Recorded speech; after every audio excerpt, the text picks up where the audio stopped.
بسم الله الرحمن الرحيم نحمده ونصلي ونسلم على رسوله الكريم.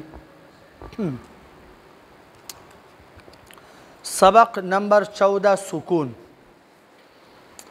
د ټول نه مخکې دې سبق کې یو څو درخواست تاسو ته زه کومه.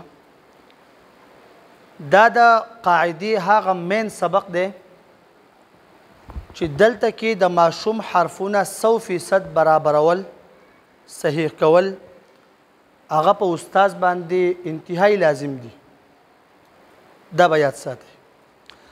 زه به تاسو ته په دې کې دوه خبرې وکړم چې دا حروف صحیح کول دا ولې دومره لازم دي او دومره په دې موږ زور ورکوو. دوه خبرې به تاسو ځان سره یاد ساتئ. یوه خبره دا ده چې فتاوی ابن الجزري په دې قاعده کې په دې اوله کې هم دا فتوا لیکل شوې ده چې کم مدرس د تجوید موافق د قرآن کریم تعلیم او تدریس نه کوي دله الله پاک په دې باندې اجر نه ورکوي، دی الټه ګناهګاریږي. یو دا خبره. دویمه اهم ترین خبره هغه دا ده چې کله تاسو ته یو شاګرد قرآن کریم واورئ یا تجوید ورته تاسو وکئ، تاسو ورته ناظره او د هغې سند جاري کوئ یا د حفظ سند جاري کوئ یا تجوید سند جاري کوئ. د سند مطلب دا ده چې تاسو په دې کې لیکلي قرأ علی حرفا حرفا وسمع مني طرفا طرفا. دا به کیږي چې جی زه په دې خبره باندې ګوایم چې زما د شاګرد نه ما قرآن واورېدو، ما ترې ناظره واورېده، حفظ رانه وکړو، ما ترې قرآن واورېدو او زه په دې خبره باندې شهادت او ګواهي کوم چې د قرآن ټیک دی. صحیح ده جی؟ اوس که بالفرض د دې شاګرد حروف تا نو ټیک کړي او تا دته سند جاري کو چې دا ټیک دی، نو دا تاسو به خپله باندې ووایئ چې ګواهي په یو غلط څیز باندې وشوه که ونه شوه، تر څو پورې چې دا شاګرد چې کوم دی چې تا دله اعتماد ورکړی چې ته بالکل برابر یې او دی ستا د سند نه وروسته بیا غلط تلاوت کوي، په دې ګناه کې ورسره استاد بیا د برابر شریک دی، ځکه تا سند ورکړلی، تا ګواهي کړلی چې ټیک دی. د دې وجې نه خو ورونو د ماشوم په حروفو باندې انتهایی توجه ورکول پکار دي. دا دوه اهم خبرې وي. اوس راځو مونږ او تاسو خپل سبق له سبق نمبر 14 سکون. اوله خبره په دې کې دا ده چې سکون څه ته وایي. سکون ویلی کېږي د حرکت ضد ته، د حرکتو ضد ته. دا مخکې یو پیره ما ویلو لیکن دغونته کې په دې کې تفصیل کوو. سکون ویلی کېږي د حرکتو ضد ته. حرکت معنا لقیدو را لقیدو ته حرکت وایي. یعنی په کم حرف باندې چې حرکت راشي زبر زیر پیش دا لقیږي را لقیږي. څنګه؟ ب بی بو. کله آواز پورته شو، کله آواز ښکته شو، کله آواز ګول شو. ټیک ته جی؟ والسکون د حرکت ضد ته ویلی کېږي. څه معنا؟ دا حرف په یو ځای باندې ولاړ وي. سکون معنا وقوف، سکون معنا وقوف، په یو ځای باندې ودرېدل. تا تی تو دقه تا ده لیکن تا به دا ساکنه کې مخکې ته حمزه ولګوه، حرکت ولګوه.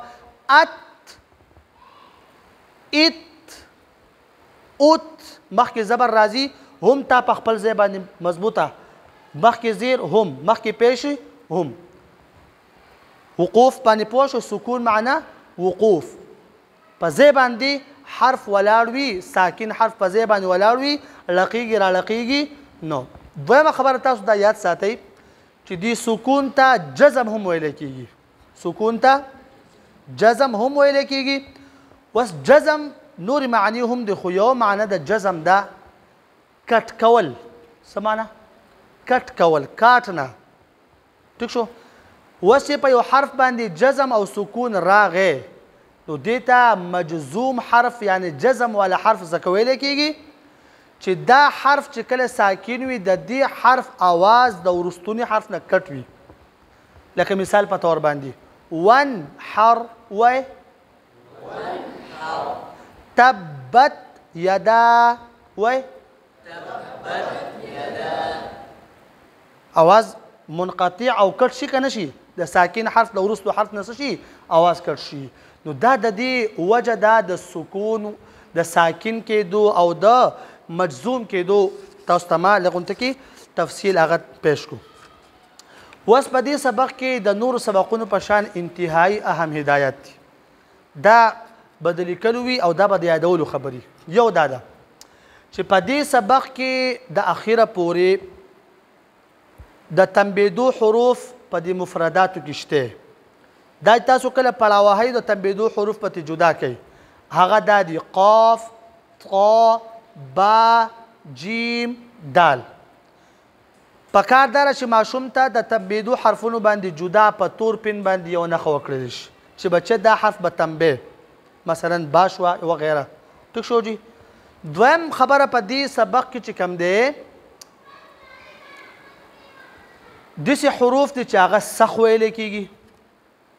هغه دا دي حمزه، جیم، دال، کاف، قاف، طا، با، تا. پکار داره چې په دې باندې ماشوم ته جدا کر خراح کوي بچي دا به د نورو حروف په نسبت سره لږ سخ ویلی کېږي. اوس ته لام وایي ال داسې به وایي. اوس جیم وایي نو اجو فرق شته که نشته؟ ابا فرق شته که نشته؟ ام فرق شته که نشته؟ نو نرم او سخت کې فرق دی. دا اته حروف چې کوم دي دا په نسبت د نورو حروف باندې څه ویلی کېږي رونو؟ سخ ویلی کېږي. دوه خبرې شوې. درېیمه خبره په دې حروفو کې به د تاسو نښې وکئ په غټو حرفونو باندې. غټ حرفونه خا، صاد، ضاد، طا، ظا، غین، قاف. درې خبرې شوې جي. څلورمه خبره دا ده چې په دې سبق کې واو او یا ته ډېر خیال کول پکار دي. د جوړ روان په لحاظ سره واو او یا په دې سبق کې لږ ګران دي د ماشومانو په اعتبار سره. همزه واو زبر او، همزه واو زیر ایو، همزه واو پیش او. دا اوس راښکودل غواړي. ماشوم وایي او اقشان وایي نه دې ته به خیال کوو. په یا کې به هم خیال کول غواړي. همزه یا زبر ای، همزه یا زیر ای داسې دی. نو ماشوم به دا نه چې ای همزه یا پیش اوی. خبر یاد شو جی. واو او یا ته به د نورو حروف په نسبت باندې خصوصي خیال ساتل پکار وي. بله خبر دا ده چې په دې حروفو کې چونکې دا خو زموږ سره یو آخري ځای راغلی چې په دې کې موږ حرف به صحیح کوو. نو په دې حروفو کې پکار دا ده چې زموږ ضاد د ټولو ماشومانو دا ټیک شي. کم حرف ټیک شي؟ ضاد. چې په دې باندې مونږ انتهایی محنت وکړو. ځکه په تجوید کې وایي که نه وایي چې تاسو کله دا غواړئ چې د یو حرف مخرج صحیح معلوم کمه وایي دا حرف ساکن که مخکې ته حرکت ولګوو. دا کې په دې ځای کې دا ټول حروف ساکن دي مخکې ته حرکت دی. نو یو ماحول جوړ دی د حرف د صحیح کولو. پکار دا ده چې په دې کې مونږ ضاد چې دا یو ګران حرف دی دا مونږ صحیح کړو. بله خبره په دې حروفو کې دا ده چې په دې حروفو کې دوه حروف کاف او تا. کاف او تا په دې کې صفت همس ادا کول پکار دي. تاسو پریشانه کې تاسو زه وایم څه معنی؟ همزه تا زبر ات ات د دې ادا کول نه وروسته ما لږ ته کې اواز ات وای ات. توت لا ما لږ زیات کو ستاسو د پوهې لپاره. توت لا وای. په کاف کې هم دغه صفت همس ظاهرول پکار دي لکه اک، اک، اوک. یا قرآن کریم کې اکبرو وای اکبرو. خبر یاد شو جی؟ خاجی. بله خبره په دې کې صاد، زا او سین راغلی دي. صاد، زا او سین راغلی دي چې په دې کې د حروفو په دې کې د ماشومانو غاښونه په داسې طریقه باندې وروستئ چې سیټي پکې بلکل ظاهره شي. اس، اس، اوس. ټیک شو جی؟ دا شو احتیاطي تدابیر. بل په دې کې حروف حلقي راغلي دي. حروف حلقي په حروفو کې اکثر حروف حلقي چې کله ماشوم وایي نو ها، حمزه، عین، حا په دې کې اکثر ماشومان د مهنت باوجود بیا هم غلطیانې کوي. واثمهما اکبر من نفعهما. هاګانې حمزهګانې پکې وخوړی شوې.